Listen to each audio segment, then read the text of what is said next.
तालाब या डैम से सुखान मछली निकालना पूरी तरह प्रतिबंधित है। इसके बावजूद भी रायसेन जिले के सबसे बड़े बारना डैम से इसकी कालाबाजारी नहीं रुक रही है।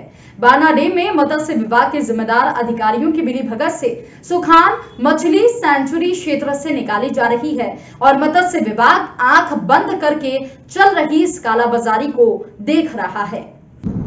रायसेन के बारना डैम का मामला, प्रतिबंधित सुखान मछली की बड़ी कालाबाजारी।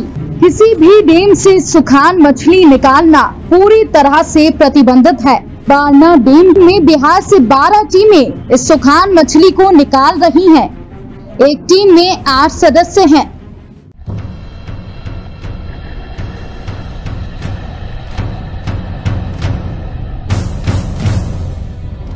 यूं तो बारना डैम रायसेन जिले का सबसे बड़ा डैम कहा जाता है और लगभग 4000 हेक्टेयर में फैले इस डैम का मछली निकालने का ठेका कई करोड़ रुपए में जाता है। इस बार भी डैम को मुंबई की हुल्लड़ मुरादाबादी फर्म ने ले लिया है। इस फर्म ने पेटी ठेके पर बारना डैम को बाड़ी तहसील की भाजपा के मंडल अध्यक्ष पंकज श्रीवास्तव उर्फ डब्बू को दे दिया है। इस छुटभैया ठेकेदार के द्वारा सुखान मछली सेंचुरी क्षेत्र से निकाली जा रही है। आपको बता दें कि सुखान मछली निकालना सरकार ने सख्ती के साथ प्रतिबंधित किया है, लेकिन इसके बाद भी मत्स्य विभाग के अधिकारियों की मिलीभगत से रायसेन जिले के बारना डैम सेंचुरी क्षेत्र में सुखान मछली बेरोक-टोक निकाली जा रही है और इस मछली को निकालने पर पूरी तरह प्रतिबंध है।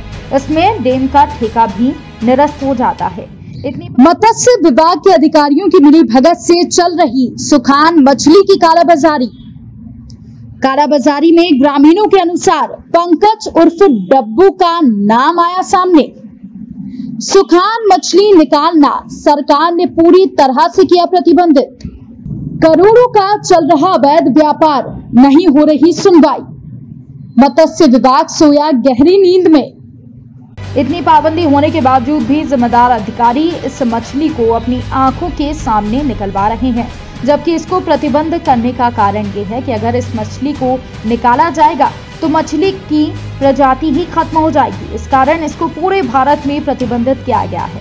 लेकिन पंकज श्रीवास्तव उर्फ डब्बू खुलेआम मत्स्य विभाग की आंखों के सामने इस सुखान मछली को निकालकर इसकी कालाबाजारी कर रहा है और लाखों करोड़ों रुपए का मुनाफा कमा रहा है। सरकार के नियमों की धज्जियां उड़ा रहा है। हाँ, पूर्णतः प्रतिबंध है। ये आपने शिकायत किया था कुछ दिन पहले और शिकायत की जांच के लिए हमने वहाँ पर पदस्थ अपने स्टाफ को निर्देशित किया था। उन्होंने जाकर के उसी दिन चारों तरफ घूमा था और ऐसा बताया था कि ऐसी संभावना है कि वहाँ जो फॉरेस्ट का रिजर्व एरिया है, लगभग 1700 हेक्टेयर का रिजर्व एरिया है उस डैम के अंदर, उसमें शायद कुछ गतिविधियाँ संचालित हो रही थी और फॉरेस्ट के स्टाफ के साथ हमारे आदमी ने उसमें जांच किया जा करके पूरा घूम करके देखा। फिर हमको ऐसा बताया कि कोई ऐसी गतिविधियां उसके सामने नहीं आई हैं। बारना डैम में खुलेआम निकाली जा रही है सुखान मछली। पंकज श्रीवास्तव अपने एक अन्य साथी अखिल मेवाती के साथ मिलकर इस मछली की कालाबाजारी कर रहा है। जब ग्रामीणों ने इसकी शिकायत मीडिया से की तो मीडिया की टीम बारना डैम के आखिरी कोने घने जंगल में पहुंची तो देखा कि कई कुंटल सुखान मछली पड़ी है, जिसकी सूचना मीडिया के द्वारा मत्स्य विभाग के नीचे से लेकर ऊपर के बड़े अधिकारियों तक को दी गई, लेकिन इसके बावजूद अधिकारियों ने कार्यवाही करना मुनासिब नहीं समझा। दिन दहाड़े इस मछली की कालाबाजारी जारी है। देखो, आपके संज्ञान में आया है कि वहाँ मतलब सुखान मछली है, वो पकड़ी जा रही है, ऐसा आपके द्वारा बताया गया। अब चूंकि बारना डैम काफी बड़ा है, 4000 हेक्टेयर से भी ऊपर है और अभी जहाँ तक तालाब का जल स्तर है ना, काफी कुछ होगा। मतलब अभी उसमें नहर चालू होगी और जब खेतों में पानी जाएगा तब उसमें जल स्तर कम होगा।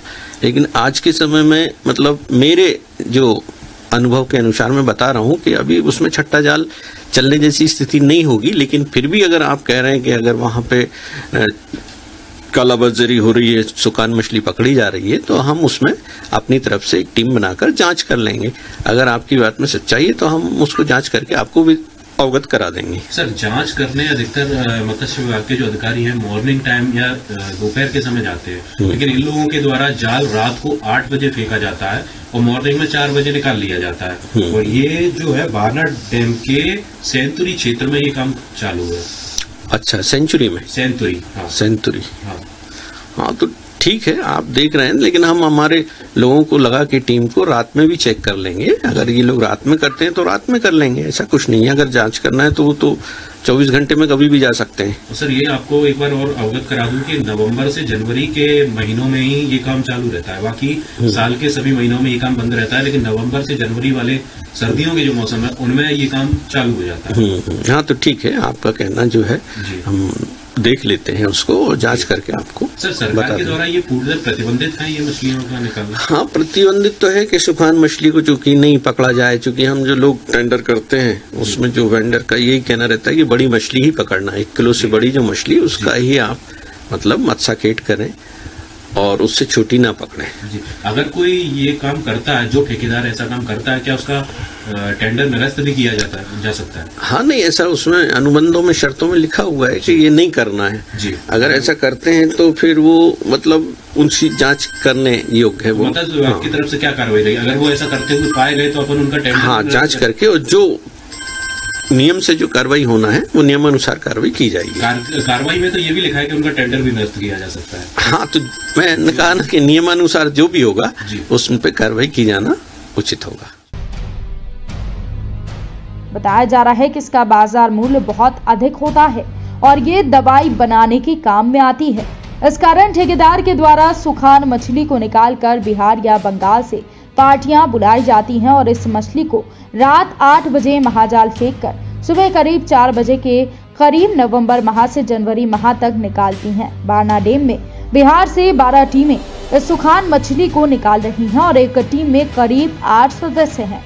तो कहा जा सकता है कि सरकार के प्रतिबंध के बावजूद भी मत्स्य विभाग की मिलीभगत से बड़ी मात्रा में भाजपा के मंडल अध्यक्ष पंकज श्रीवास्तव उर्फ डब्बू ने पेटी पर ठेका लेते हुए इस सुखान मछली को निकालने की कालाबाजारी कर रहा है। मत्स्य विभाग ही नहीं, मत्स्य महासंघ के अधिकारी भी सुखान मछली की कालाबाजारी में लिप्त हैं।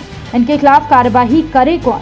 वहीं जब मत्स्य महासंघ के रीजनल मैनेजर बीके राय से बात की गई तो उनका कहना है कि हमने अपने स्तर पर जांच कराई है, कहीं भी सुखान मछली नहीं निकाली जा रही है, लेकिन जिम्मेदार अधिकारी अपनी जिम्मेदारी पर पर्दा डालते हुए जांच कराकर कठोर कार्रवाई की बात कह रहे हैं। नहीं, ऐसी कोई बात नहीं है, उसमें इन्वॉल्व होने की कोई बात नहीं है। हाँ, ये है कि जो रिजर्व एरिया है लगभग हमारा आधे से थोड़ा कम है, उसमें जो आपका फॉरेस्ट का उस एरिया में अक्सर ऐसी शिकायतें आती हैं और उसकी जांच के लिए हम कोशिश करेंगे कि हमारी एक यहाँ की टीम जा करके और देखें। मैं अतिशीघ्र जो है एक टीम उस काम के लिए भेजूंगा। मैंने अभी आज ही वहाँ के अनुबंध ग्रहीता से भी बात किया है, वहाँ के अपने स्टाफ से भी बात किया है। वो लोग फिर से जा करके उसमें घूम करके देखेंगे और 1 से 2 दिन के अंदर ही हमारे दूसरे जो डैम का स्टाफ है उनकी मैं ड्यूटी लगा रहा हूँ ताकि वो ठीक से जांच करें और अगर हो रहा होगा किसी भी एरिया में तो उसको निश्चित रूप से 2-3 दिन के अंदर उस पर नियंत्रण कर लिया जाएगा।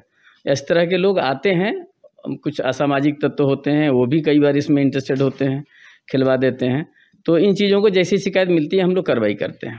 नहीं, इसकी तो जानकारी हमको नहीं है। हमारे स्टाफ ने कहा कि वो जब घूमने गए थे, देखने गए थे, तो उनको ऐसी कोई गतिविधियाँ या ऐसी मछली नहीं दिखाई दी जैसा हमारे स्टाफ ने बताया। वो हमने आपके साथ भी शेयर किया उस चीज़ को। अब देखना होगा कि बेशकीमती सुखान मछली को निकाला जाएगा या मत्स्य महासंघ इस पर रोक लगाएगा।